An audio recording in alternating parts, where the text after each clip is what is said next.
मोटू पतलू और राक्षस। पार्क में बच्चे खेल रहे थे।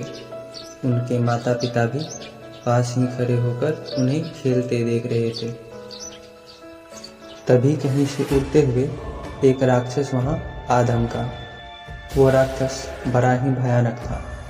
उसके लंबे लंबे लाल नाखून, बड़े बड़े दांत और लंबे लंबे सींग थे।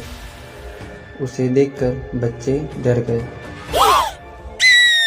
तभी उस राक्षस ने अपने पास खड़ी बच्ची पर वार कर दिया और उसे एक जादुई पिंजरे में कैद कर लिया।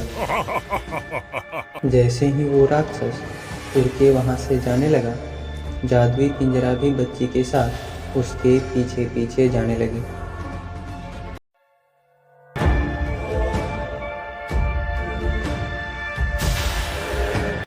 ये सब देखकर बच्चे के माता पिता घबरा गए और वो सहायता लेने के लिए मोटू पतलू के पास पहुंचे। बच्ची की माँ मोटू पतलू से बोली, मैंने सुना है कि तुम दोनों बहुत बहादुर हो और सबकी मदद भी करते हो।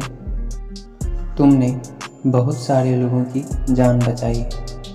आज मेरी बच्ची को भी बचा लो। पतलू ने पूछा, क्या हुआ है आपकी बेटी को और मैं उसे कैसे बचा सकता हूँ? बच्ची के पिता ने कहा, मेरे बच्चे पार्क में खेल रहे थे।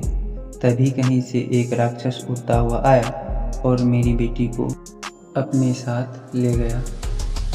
इससे पहले कि वो मेरी बेटी को नुकसान पहुँचाए, तुम उसे बचा लो। मोटू ने कहा, आप लोग चिंता ना करें, मैं आपकी बेटी को कुछ नहीं होने दूंगा और समय रहते ही उसे बचा लूँगा। पतलू ने पूछा, बहन जी आप ये तो बताइए कि वो राक्षस गया किस दिशा में? लड़की की माँ ने हाथ से इशारा करते हुए बताया कि वो राक्षस मेरी बेटी को पकड़कर उस दिशा में ले गया है। महिला के बताई दिशा में पतलू ने अपना हाथ बढ़ाना शुरू किया और जादुई पिंजरे को पकड़ लिया। मोटू ने भी पतलू को पकड़ लिया और इस तरह से मोटू पतलू राक्षस के गुफा के सामने आ गए। राक्षस को देखते ही मोटू बोल पड़ा, छोड़ दो इस बच्ची को, नहीं तो अच्छा नहीं होगा। पतलू ने राक्षस को समझाने की कोशिश की और कहा, राक्षस जी, इस मासूम बच्ची ने आपका क्या बिगाड़ा है? छोड़ दीजिए इसे। इतनी छोटी सी बच्ची से भला आपका क्या होगा? राक्षस बोला, सही कह रहे हो तुम। सिर्फ इस बच्ची से मेरा क्या होगा?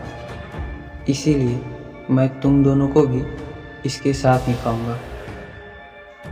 और इस मोटे में तो गोश्त भी बहुत है। आज तो मज़ा आ जाएगा। आज तो कई दिनों की भूख एक साथ मिट जाएगी। ऐसा बोलकर राक्षस हंसने लगता है और मोटू पतलू पर अपने जादुई शक्ति से वार करता है। मोटू पतलू झुक जाते हैं, जिससे राक्षस का वार विफल हो जाता है। यह देखकर राक्षस और भी अधिक गुस्सा हो गया और उसने इस बार ऐसे वार किया कि मोटू पतलू झुककर भी बच न सके। लेकिन मोटू पतलू ने ऊपर की ओर उछलकर राक्षस के इस वार को भी विफल कर दिया।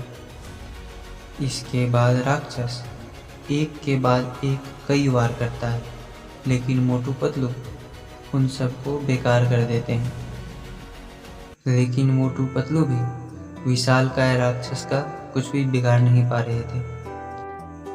यह सब देखकर मोटू ने पतलू से कहा, खाली पेट मेरे दिमाग की बत्ती नहीं जलती। पतलू, अब तुम ही कुछ करो। पतलू ने राक्षस की ओर ध्यान से देखते हुए कहा, आइडिया। मैंने सुना है कि राक्षस के 2 सींग होते हैं, लेकिन इसके दोनों बड़े सींगों के बीच तो 3 छोटे सींग भी हैं। लगता है इस राक्षस का प्राण इसके सींगों में ही है। ये लो मोटू, सिंघारे खाओ और तोड़ दो इस राक्षस के सींग और घमंड दोनों को। सिंघारे खाकर मोटू ने छलांग लगाई और एक ही बार में राक्षस के सींग को तोड़ दिया। सींग के टूटते ही राक्षस जमीन पर गिर पड़ा। यह देखकर बच्ची खुशी से उछल पड़ी और दौड़ते हुए मोटू पतलू के पास आ गई।